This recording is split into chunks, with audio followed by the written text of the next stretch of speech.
And Jacob saw in a vision that an angel of might followed Judah everywhere he went, so he overcame everything.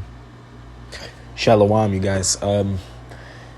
This video has been a long time in the making. I've been collecting scriptures on top of scriptures from both Jasher and the testaments of the 12 patriarchs, and some other places that I found, some articles and going into Jewish lore and stuff like that. But those are the two main ones we're going to be reading from. And if I make a part 2, or if I have time, depending how long this video is going to be, I will dive into the Negro rulers. I got a book here, The Negro Rulers of Scotland and the British Isles by Dr. John L. Johnson.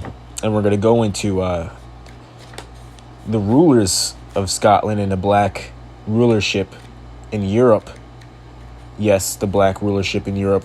A lot of those kings, a lot of those houses, whether they be in Scotland, pretty much as the book says, all in the British Isles, were dark-skinned men, were black men, and they tied themselves and their lineage back to the tribe of Judah, many of them, which is why many of them have the lion, which has been pretty much stolen as a symbol.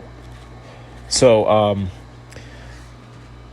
this video is going to be about the tribe of Judah, Yehuda, and his strength.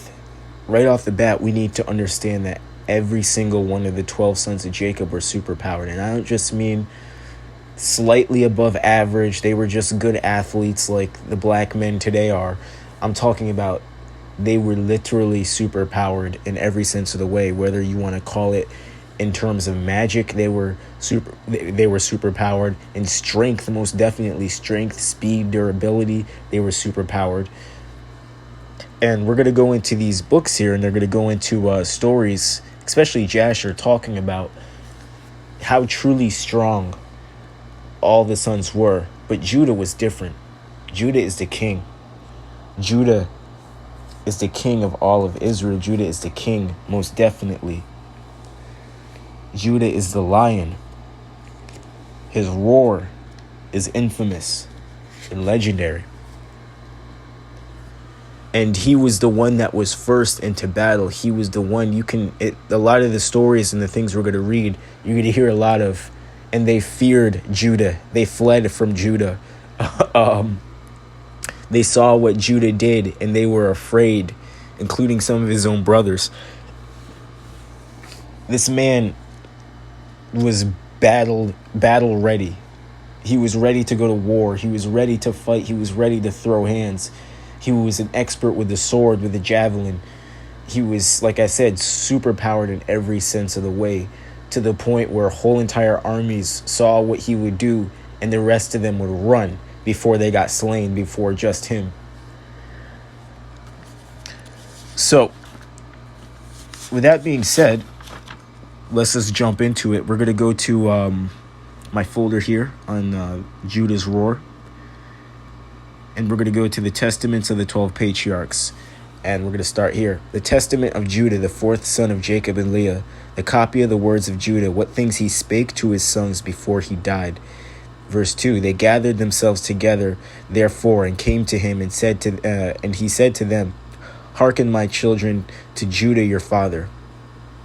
I was the fourth son born of my father Jacob, and Leah, my mother, named me Judah, saying, I give thanks to the Most High, because he hath given me a fourth son.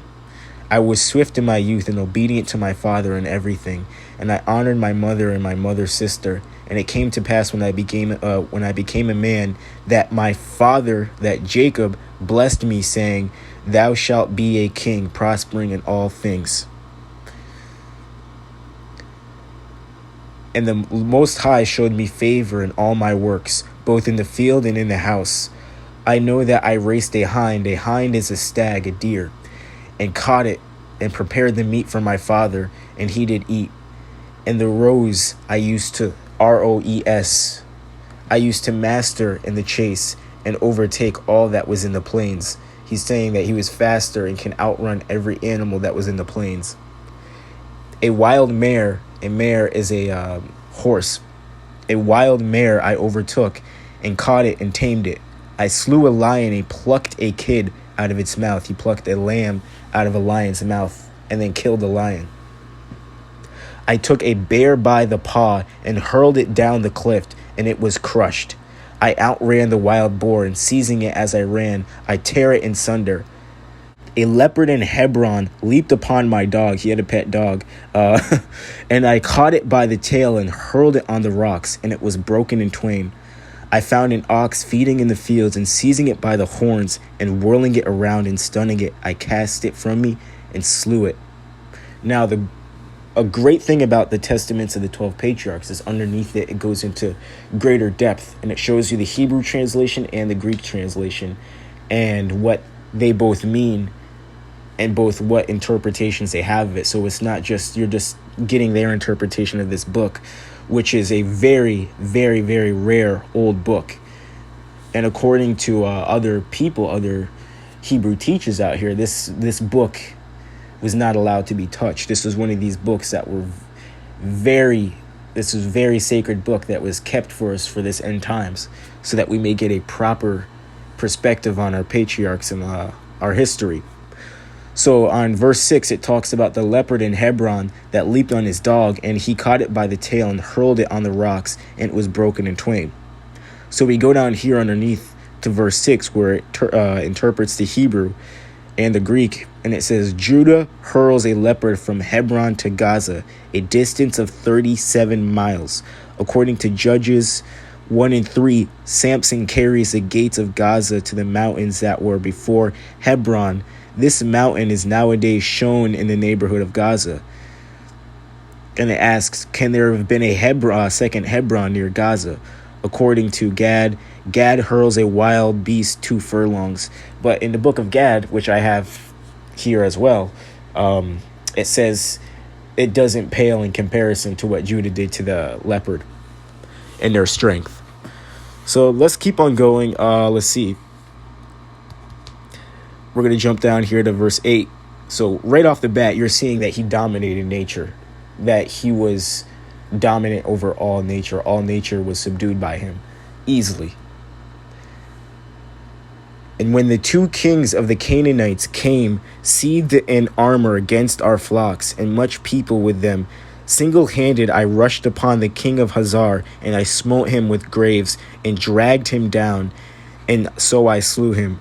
And the other king of Tapah, as he sat upon his horse, I slew and I scattered all his people. Achor the king, a man of giant stature, I found, hurling javelins before and behind as he sat on horseback. And I took up a stone of 60 pounds weight, and hurled it, and smote his horse and killed it. And I fought with others for 2 hours, and I clave his shield in twain, and I chopped Achor the king. I chopped off his feet and killed him. And I was stripping off his breastplate. Behold, 9 men of his companions began to fight with me. And I wound my garment on my hand, and I slung stones at them and killed 4 of them, and the rest fled. And Jacob my father slew Beelasath, king of all the kings, a giant in strength, 12 cubits high. And fear fell upon them, and they ceased warring against us. Sorry about that. And they ceased warring against us. Therefore my father was free from anxiety in the wars when I was with my brethren.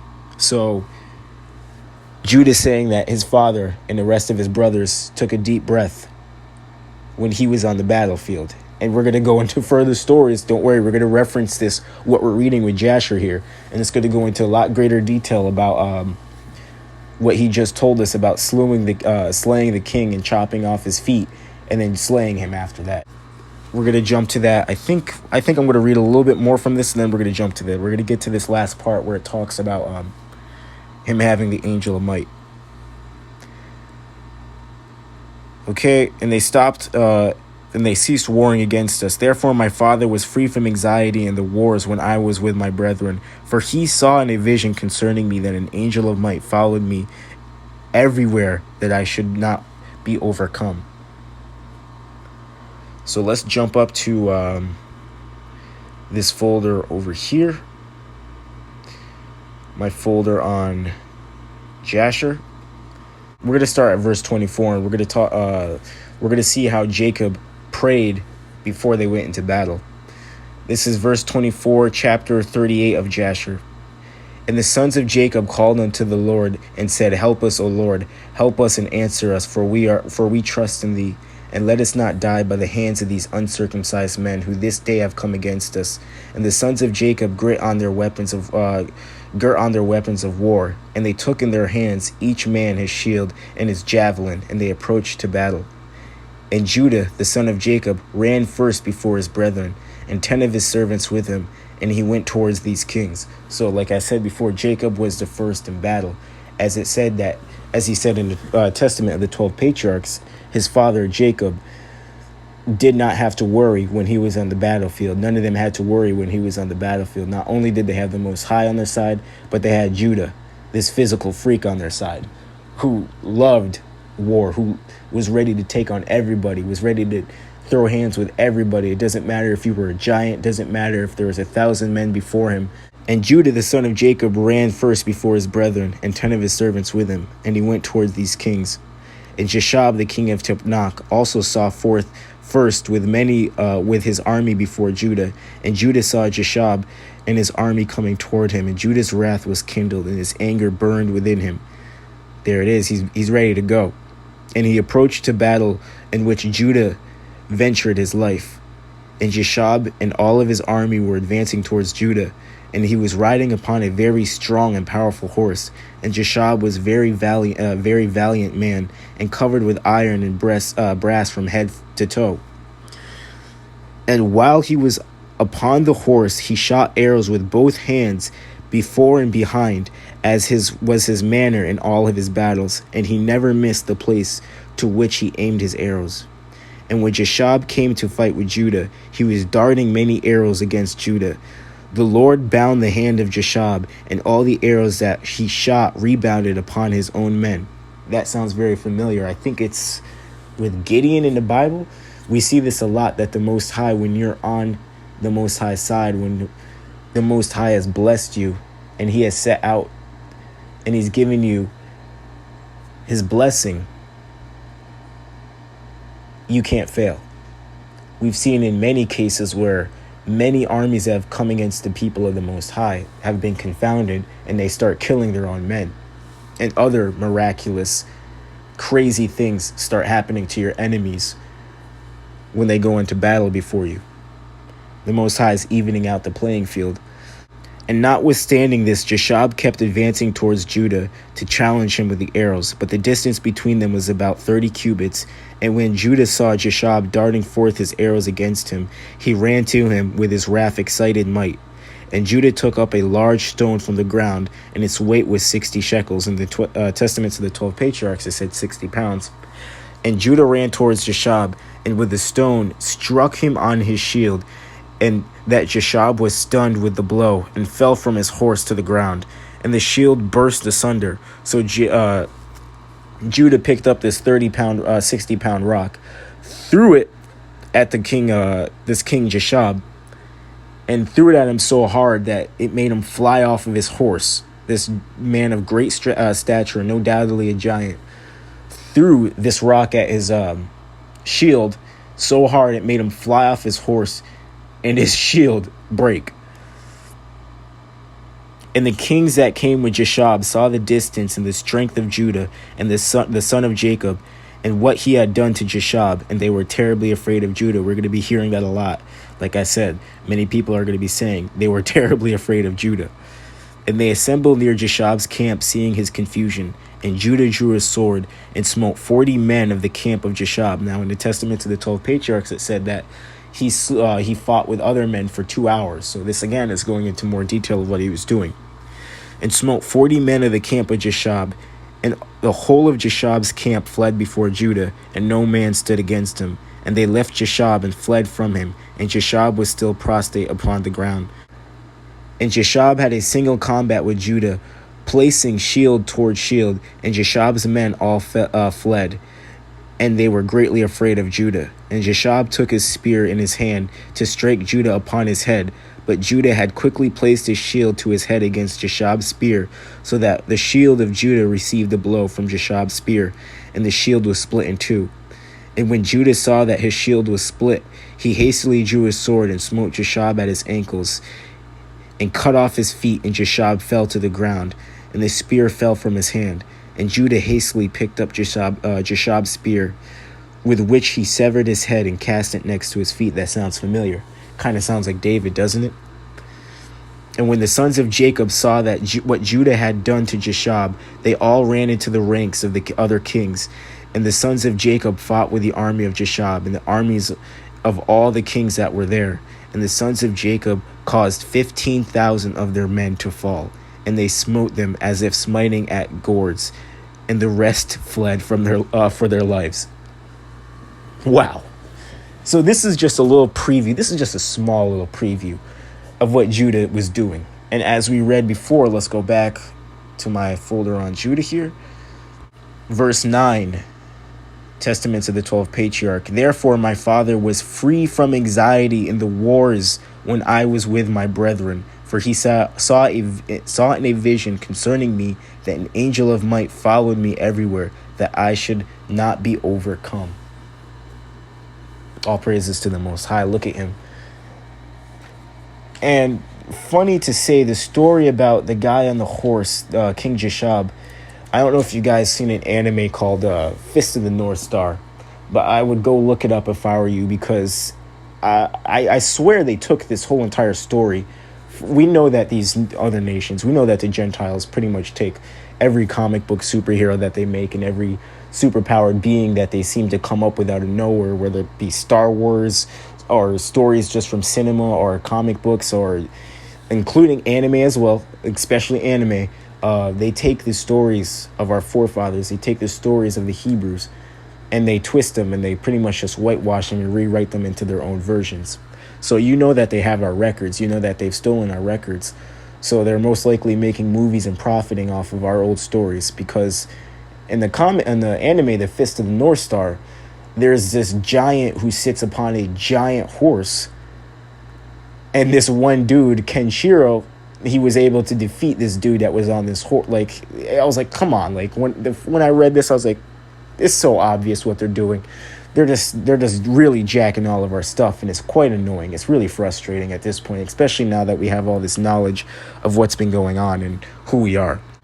So I think we're going to stop right there with the Testaments of the 12 Patriarchs and linking those stories. We can go all day about their battles from Shechem and going from town to town to city, and the absolute insanity that ensued. As it said, let's go back to Jashir here and read just how many men he slew.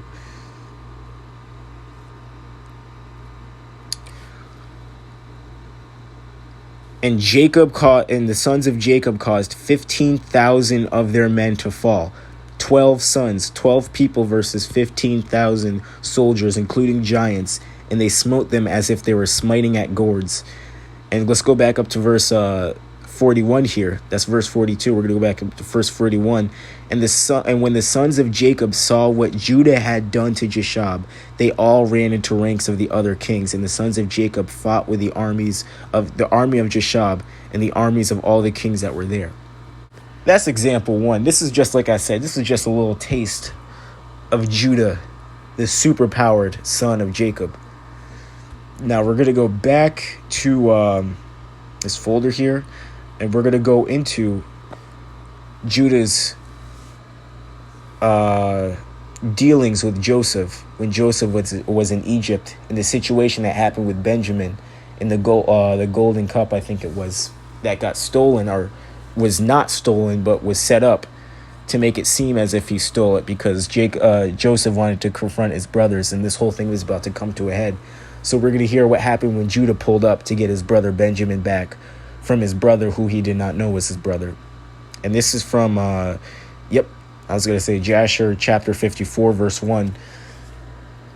And when Judah saw the dealings of Joseph with them, Judah approached him and broke open the door and came with his brethren before Joseph. And Judah said unto Joseph, Let it not seem grievous in the sight of my lord. May thy servant, I pray, speak a word before thee. And Joseph said unto him, Speak. And Judah spoke before Joseph, and his brethren were standing before them. And Judah said unto Joseph, surely when we first came to our Lord to buy food, remember there was a drought in the land, there was a famine in the land, so they were coming to Egypt to buy food. Thou didst consider us spies of the land, and we bought Benjamin before thee, and thou still makest sport of us in this day. Now therefore let the king hear my words, and send, I pray thee, our brother, that he may go along with us to our father, lest thy soul perish this day with all the souls of the inhabitants of Egypt. So that's a threat right there. He's saying, let my brother go, or everybody in Egypt's about to get wrecked. Let's keep on going because it gets better. You're going to see that Judah does not play around. We already read the first example. Judah does not play around. These are your forefathers. This is what they're hiding from you. They do not want you to see this stuff. This is when they see a black man walk down the street. They say, this is why the police say, I feared for my life. So let's go back up to here. Where was I? We're on verse, we're on verse 5. Dost thou not know what two of my brethren, Simeon and Levi, did unto the city of Shechem, and unto the seven cities of the Amorites, on the account of our sister Dinah? So if you want to read about that, go back to chapter 30 in Jasher, and I suggest you read it because you're not going to be disappointed. It's like reading a comic book. It's like reading a graphic novel, like an action anime. There are just 12 men just destroying city after city after city, and it goes into detail of how they were doing it. But we're going to continue with this. Dost thou not know what two of my brethren, Simeon and Levi, this is what happened after their sister Dinah was raped or sexually assaulted, did unto the city of Shechem and unto the seven cities of the Amorites, on the account of our sister Dinah, and also what they would do for the sake of their brother Benjamin? And I, with my strength, who am greater and mightier than both of them, like I said, Judah is the strongest. And you're going to hear from many people in many of these accounts, if you read it yourself, that many people were scared of Judah, including some of his own brothers. Who am greater and mightier than both of them, come this day upon thee in thy land, if thou art willing to send our brother. Hast thou not heard what our God, who made the choice of us, did unto the Pharaoh on the account of Sarah our mother, whom he took away from our father? And he smote him and his household with heavy plagues. And even unto this day the Egyptians relate this wonder to each other. So will our God do unto thee on account of Benjamin, whom thou hast this day taken from his father, on the account of the evils which thou this day heapest over us in thy land. For our God will remember his covenant with our father. Abraham will bring evil upon thee, because thou hast grieved the soul of our father this day. Now therefore hear my words I have said this day spoken unto thee, and send our brother, that he may go us away, lest thou and the people of thy land die by the sword. For you cannot all prevail over me. He didn't say you cannot prevail. Remember, he came with his other brothers. He didn't say you cannot prevail over all of us. He said you will not prevail over me. And we're going to keep on reading, and we're going to see the threats amplify until it starts getting physical between Joseph and his brother. And Joseph answered Judah, saying, why hast thou opened wide thy mouth, and why dost thou boast over us, saying, strength is with thee? As Pharaoh liveth, if I command all my valiant men to fight with you, surely thou and these thy brethren would sink in the mire. And Judah said unto Joseph, surely, remember, Judah does not recognize his brother at this point, so he doesn't know he's talking to Joseph. And Judah said unto Joseph, surely it becometh thee and thy people to fear me. As the Lord liveth, if I once drew my sword, I shall not see thee again, until I shall this day have slain all Egypt, and I will commence with thee and finish with Pharaoh thy master. I'm just envisioning this whole thing. I'm using my imagination is going crazy right now. Again, he's another threat to his brother, saying, listen, if I take out my sword, I'm not putting it back until I kill you, everybody in Egypt, and I'm going to start with you, finish off all Egypt, and then I'm going to finish off your master Pharaoh. And Joseph answered and said unto him, surely strength belongeth not alone to thee. I am stronger and mightier than you. Now Joseph saying this because he knows he's a son. he's the son of Jacob, he has that power inside of him too. He has superpowers as well. And you're going to see even as Joseph's son has superpowers when we get later down into this story here. Not story, but true account. We're going to get farther down into this historical event. And Joseph answered and said unto him, surely strength belongeth not alone to thee. I am stronger and mightier than thou. Surely if thou drawest thy sword, I will put it to thy neck and the necks of all thy brethren. So Joseph saying, oh, really? Go ahead, do it. Take out your sword. I dare you, because I'll take it from your hands and I'll put it to your neck. And Judas said unto him, surely if I this day open my mouth against thee, I will swallow thee up, and thou be destroyed from off the earth, and perish this day from thy kingdom. And Joseph said, surely if thou openest thy mouth, I have the power and the might to close thy mouth with a stone, until thou shalt not be able to utter a word. See how many stones are before us. Truly I can take a stone and force it into thy mouth and break thy jaws. Let me just keep our reading. And Judas said, the Most High is witness between us, that we have not hitherto desired to battle with thee. Only give us our brother, and we will go from thee. And Judas said, the Most High is a witness between us, that I have not hitherto desired to battle with thee. Only give us our brother, and we will go from thee. And Joseph answered and said, Pharaoh liveth, if all the kings of Canaan came together with you, you shall not take him from my hand. So Joseph saying, no, he's not going anywhere, but you can go. He's not going anywhere. Now therefore go your way to your father, and your brother shall be unto me for a slave, for he has robbed the king's house. And Judas said, what is it to thee, or to the character of the king? Surely the king sendeth forth from his house throughout the land silver and gold, either in gifts or expenses, and thou still talkest about thy cup. He's saying, why are you still talking about this cup that we did not take, which thou didst place in our brother's bag, and sayest that he has stolen it from thee? He's saying, we know what you did, bro. We know you're trying to start trouble with us. We know you're doing this on purpose. Now, if you want me to get angry, I can do that, but we don't want to battle with you. Just give us back our brother and let us go back to our father and our land. And Joseph saying no. And we're going to see that Joseph starts antagonizing his older brother. God forbid that our brother Benjamin or any of the seed of Abraham should do this thing to steal from thee, or from anybody else, whether king, prince, or any man. He's saying we don't steal. That's not our thing. But you don't steal, but you guys sold your brother into servitude. You guys, many of the brothers were very, very, very jealous of Joseph. And that's a whole nother story. That's a whole nother video in itself, going into the testaments of the 12 patriarchs and all of their experiences and how they felt about Joseph, and how he was Jacob's favorite, and how many of them were jealous to the point where they wanted to kill him. And Judas said, if I pluck out a single hair from my flesh, I will fill all Egypt with its blood. And Joseph answered and said, such is your custom to do as you did to your brother, whom you sold. And you dipped his coat in blood and brought it to your father, in order that he might say, an evil beast devoured him, and here is his blood. So at this point, Judah's like, how do you know this? And Joseph is doing this and saying this as in a way that makes him look like he has more powers, that somehow he communicated with certain spirits or certain angels that told him, that gave him the drop on what Judah and the rest of his brothers, and the jealousy they had for Joseph and how they sold him. So he's bringing this out, and it's going to get Judah very upset that he's saying all this stuff. How do you know that? Judah's like, how do you know this right now?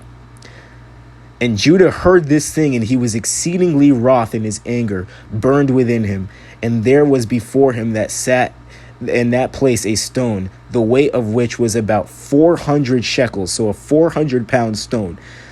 And Judah's anger was kindled, and he took the stone in one hand and cast it to the heavens and caught it with his left hand.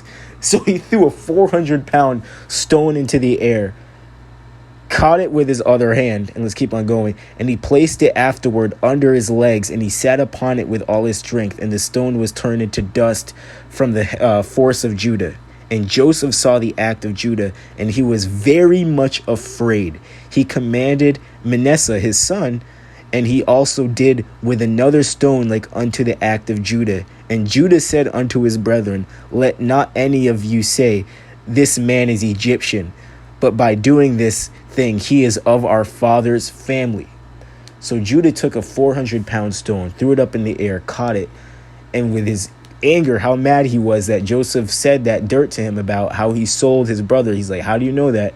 He was so mad about this statement that Joseph made that he threw this rock up, caught it, and then jumped on it, either jumped on it or kicked it or something to the effect of where the 400-pound stone completely shattered into dust.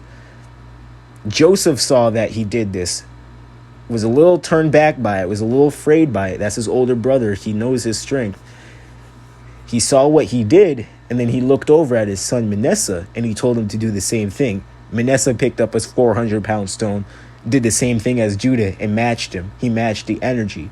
And Judah's looking at his son. Judah's looking at both of them and saying, this dude's not an Egyptian. You have to be part of our family. Like I said, Joseph's pretty much attempting to show him without telling him, do you recognize me? Do you see who I am? Can you sense who I am? So right now it's getting heated right now. Like I said, it went from threats saying, I'm going to take out my sword and smite all of Egypt. I'm going to start with you, Joseph, and I'm going to kill all of Egypt, and then I'm going to finish it off with the Pharaoh. And then the threats started getting amplified, and Joseph broke the camel's back by bringing out the statement about what he did to his brother, and Judah not knowing it's him, that very much angered him. And Joseph said, not to you only is strength given, for we are also powerful men. And why will you boast over all of us? And Judah said unto Joseph, send, I pray thee, our brother, and ruin not thy country this day. And Joseph answered and said unto them, go and tell your father, an evil beast has devoured him, as you said concerning your brother Joseph. Sheesh. So like I said, this is getting heated here. It's getting very heated here. And Joseph is trolling them at this point. Joseph is just pretty much burning up Judah at this point. He's roasting Judah. Now this is where it gets real heated. This is where it gets real action-packed. And Judah spoke to his brother Naphtali, and he said unto him, now Naphtali, he has super speed. And I want to just say this quickly. I think Naphtali may have been the precursor of the Greek and Roman gods Hermes and Mercury, the gods of speed, the messenger gods, because we're going to go, like I said, I can do so many different videos and so many different messages on all of the sons of the 12, all of the 12 sons of Jacob. But Naphtali specifically was the messenger of Egypt, or not the messenger of Egypt, of Israel. And Jacob put him in charge of sending and delivering messages. So I immediately thought, wait a second, Naphtali, as clearly as we're about to read, is shown with having super speed, was quicker than the eye can see, was fast enough that he can run on the top of corn. So Judah spoke to his brother Naphtali and said unto him, make haste, go now and number all the streets of Egypt, and come and tell me. And Simeon said unto him, let not this thing be a trouble unto thee. Now I will go to the mount and take up one large stone from the mount and level it at every one in Egypt and kill all that are in it. And Joseph heard the words that his brethren spoke before him, and they did not know that Joseph understood them, for they imagined that he knew not to speak Hebrew. But remember, they don't recognize this Joseph. So Joseph knows how to speak Hebrew, so he's listening into what they're saying. And Joseph was greatly afraid at the words of his brethren, lest they should destroy Egypt. So Joseph's like, oh, this is not good. Now they're actually making plans to actually engage in battle and do something about their brother. I think I've antagonized them enough. And he commanded his son Manasseh, saying, go now and make haste, and gather unto me all the inhabitants of Egypt, and all the valiant men together, and let them come to me now upon horseback and on foot, and with all sorts of musical instruments. And Manasseh went and did so. And Naphtali went as Judas had commanded him, for Naphtali was light-footed as one of the swift stags, and he could go upon the ears of corn, that they would not break under him. That's super speed. As you know, what is it? The Greek god Mercury, or Yeah, I think it's the Greek god Mercury. I'm not sure if I'm getting the Roman and Greek mixed up, but the Greek god Mercury, the symbol of him is a foot with wings on it. It's light-footed, super speed. And Naphtali went and did as Judah commanded him, for Naphtali was light-footed as one of the swift stags that he could go upon the ears of corn, and they would not break under him. And he went and numbered all the streets of Egypt, and found them to be 12. And he came hastily and told Judah. And Judah said unto his brethren, Hasten you, and put on every man his sword upon his loins, and we will come over Egypt and smite them all, and let not a remnant remain. And Judah said, Behold, I will destroy 3 of the streets with my strength, and you shall each destroy 1. So Judah is saying, let me take a bulk of the work here. I'm going to take a bulk of the work here. As we read before, Jacob and his brethren did not have to fear. They did not have to have any anxiety when Judah was on the battlefield with them, because they knew that just his strength alone, he can take out most of the issues. And Judah said, Behold, I will destroy 3 of the streets with my strength, and you shall destroy each destroy 1. And when Judah was speaking this thing, behold, the inhabitants of Egypt and all the mighty men came towards them with all sorts of musical instruments and loud shouting. And their number was 500 cavalrymen, 10,000 infantry, and 400 men who can fight without swords or spear. Hold on, what? Fight without swords or spear, only with their hands and strength. So these dudes weren't even coming up with swords and spears. Is this martial arts? Is this karate? Is this a lot of the mixed martial arts that we are told that the Asians and that the people in the Far East came up with or originated with? Men that could, let's read that again. Their number was 500 cavalry, 10,000 infantry, and 400 men who can fight without sword or spear, only with their hands and their strength. That sounds like the ye old fisticuffs, some boxing, some karate, Krav Maga. Who knows? All these martial arts that we have now under different names. I have no doubt that they could have been stolen. And all the mighty men came with a great storming and shouting, and they all surrounded the sons of Jacob and terrified them. Wow. And the ground quaked at the sound of their shaking. And I'm turning to the next page here. Okay, and when the sons of Jacob saw these troops, they were greatly afraid for their lives, and Joseph did so in order to terrify the sons of Jacob to become tranquilized. So Joseph obviously antagonized Judah to get angry to the point of physical violence. And then now he saw what Judah, and he overheard what Judah was planning to do, saying how he himself is going to destroy 3 streets of the 12 streets of Egypt, and the rest of them are going to take one of them. So he's saying, I don't want this to happen. Quickly got his men in there to scare them to the point where it can go back to talking terms, where they can talk things out, because I'm sure that's what Joseph wanted to do from the beginning.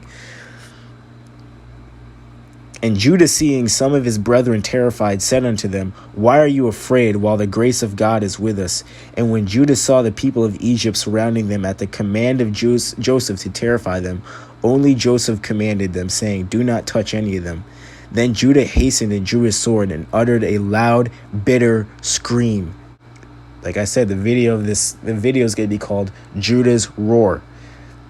This is just one instance of Judah's Roar. I'll have to go back into Jasher and to read the stories when the 12 sons were going through the cities, the 7 cities. And we'll see on many occasions that this roar or this scream was used for different things, to shake the earth, to cause men to fall off of buildings, or to warn their brothers or to get the attention of their brothers. If one brother was battling on one side of the city and he needed a little backup, they would hear his roar and they would be able to go over there. They would literally leap over there in some instances to defend their brother. And Judah hastened and drew his sword and uttered a loud and bitter scream. And he smote with his sword, and he sprang upon the ground, and he still continued to shout against all the people.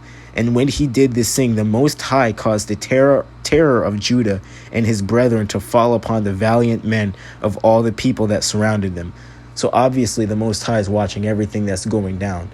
from the second they got there, all the happenings that happened with the cup, with Benjamin, and he's watching what's happening, and he wants this thing to turn out in a certain way. And when he did this thing, the Lord caused the terror of Judah and all of his brethren to fall upon the valiant men of all the people that surrounded them. And they all fled at the sound of the shouting. And they were terrified and fell one upon the other. And many of them died as they fell. So this dude's shout, this dude's roar, Judah's roar, was so powerful, it caused men to not only fall down, but to die. And they all fled before Judah and his brethren and from before Joseph. And while they were fleeing, Judah and his brethren pursued them unto the house of Pharaoh, and they all escaped. And Judah again sat before Joseph and roared at him like a lion, and gave a great and tremendous shriek at him. Let me read that one more time. And Judah again sat before Joseph. So he chased off the men. He chased off all the valiant men that Joseph called in before him, that he had his son Manasseh go get. Once they all ran, and once they were all terrified of Judah, like I said, you're going to read that a lot. Many people, you're going to read a lot that many of the men fled before Judah. He came back to Joseph, and he roared at him like a lion, and gave a great and tremendous shriek at him. And the shriek was heard at a distance, and all the inhabitants of Succoth heard it, and all the Egypt quake at the sound of the shriek. And also the walls of Egypt and the land of Goshen fell in from the shaking of the earth. And Pharaoh also fell from his throne upon the ground. And also all, get this, and also all the pregnant women of Egypt and Goshen miscarried when they heard the noise of the shaking, and they were terribly afraid. And Pharaoh sent word, saying, why is this thing that has happened this day in the land of Egypt? And they came and told him of all the things from the beginning to end. And Pharaoh was alarmed, and he wondered, and was greatly afraid. And his fright increased when he heard all these things. And he said unto Joseph, saying, thou hast brought unto me the Hebrews to destroy all Egypt. What wilt thou do to that thievish slave? Send him away, and let them go with his brethren, and let not us perish through their evil, even we, you, and all Egypt. This is incredible. I can keep on reading here, but this video is already almost an hour long. There's a lot more I want to get into. Like I said, I got the book over here, The Negro Rulers of Scotland and British Isles, and how many of these kings were able to trace the lineage back to Judah. Judah being the king. As we see, and I think I did a great job of showing the power of Judah. The Lion of Judah, Judah's roar, causing the whole entire city of Egypt to shake, pregnant women to miscarry. The Pharaoh fell off of his throne. And this is just a small portion of the things that we have to read and study to show the power of the 12 sons of Jacob, your forefathers, and the lineage that we come from. And now you can see why they hide these things. You can see why the nations had to team up against us to bring us down, that they had to wait for us to be at an extremely weak point spiritually and physically for them to come in and take us over. Many of these blessings were taken away from us, but no doubtedly we're getting them back. One by one, slowly but surely, we can get back our blessing. We can get back in the favor of the Most High. The book of Judith in the Apocrypha, there goes a story, and in it, I'm just going to get to the gust of it. I'm not going to go deep into the story. This video is too long already. If the Most High is with his people, and if his people are with the Most High, if we are synchronized, if the Most High is looking upon us and is dealing with us, not one nation on this planet can ever overcome us. And that's why the heathens rage. That's why these nations hate us. That's why they wish to team up against us. That's why they constantly are working crafty counsel against us to try to get us to worship other gods. Whether it be Samson, whether it be Judah, as we read, whether it be Naphtali, Gad, who also has been, we can read about some of his feats. We can read about all of them in Jasher, but this is why they take these things out. This is why the Bible. You can't just read the Bible because it's just missing so much stuff. We think that the Most High is just giving us this one book that's extremely coded and extremely hard to interpret, and you have to read it 1,000 times in a row, and every time you read it you get another meaning behind it, or you learn a little something more. Yes, that's good and all, but there's other books that these nations have hidden. They have our records, and they make comic books off of them. They make movies off of these accounts. They make movies off of our battles of old. And we need to get all this back. We need to return back to our power. We need to have our power on our side so we can, just like Judah, overcome all things. So I hope you like this lesson. I'm sorry about the quality. I'm not using my mic. I lost my lead for it, and there's an air conditioner going in the back. But do your own research on this. Look up the Testaments of the 12 Patriarchs, the book. It goes into great, beautiful, life-changing information about sin, about wrath, about drinking, about fornication, about jealousy, anger, and each of the 12 sons of Jacob, the things that they had to overcome and the things that they succeeded in and how they overcame them and how we can overcome these things in each of our lives. And I'll go and I'll remind myself, and I'll read from Naphtali, I'll read from Issachar, I'll read from Reuben, I'll read from Gad.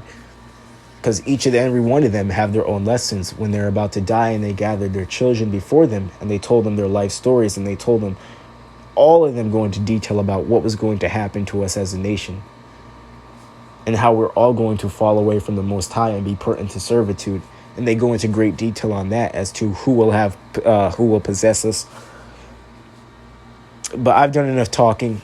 I'm tired. I'm going to go and pray. I'm going to go have a great night's sleep. I hope you guys find yourselves well. But all praises to the Most High. Be like Judah. Be like Moses. Be like Aaron. Be like Ezekiel. Be like King Josiah. Be like Isaiah. Be like Daniel. Do your research. Study to show thyself approved on all of our forefathers, on all of our righteous ancestors, to see how we can be more like them. All praises to the Most High.